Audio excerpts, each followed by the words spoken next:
최근 경기도에도 은행을 만들어야 한다는 주장이 도의회 등을 중심으로 제기되고 있습니다. 현재는 영남과 호남, 제주도에만 지방은행이 있는 상황인데요. 시중은행의 지역 재투자 비율이 적은 가운데 이제는 금융 서비스도 지역 상황에 맞게 운영해야 한다는 요구가 높아지고 있기 때문입니다. 보도에 박일국 기자입니다. 수원시 내에 있는 금융기관 밀집 지역입니다. 지난 IMF 때 없어진 경기은행 자리는 경기은행을 최종 인수했던 외국계 은행이 차지했습니다. 건물엔 시중은행과 투자신탁 등 각종 전국 단위 금융회사가 빼곡히 들어섰습니다. 경기은행이 사라지면서 도내 은행시장은 대부분 전국 단위의 시중은행이 차지한 상태입니다. 하지만 시중은행의 지역 재투자는 매우 저조한 상황입니다.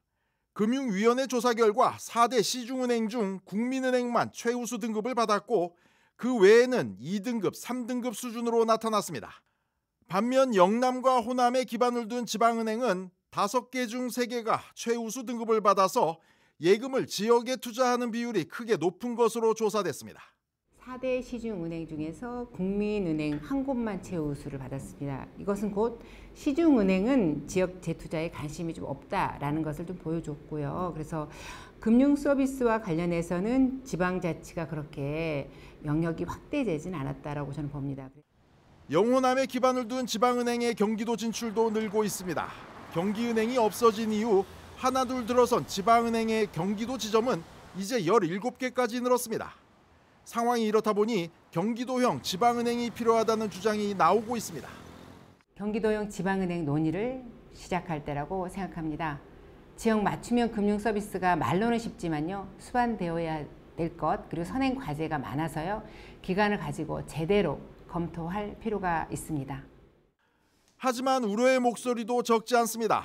일단 은행 설립에 천문학적인 비용이 들고 시중은행과 경쟁 속에서 예금을 유치할 수 있을지도 의문이기 때문입니다.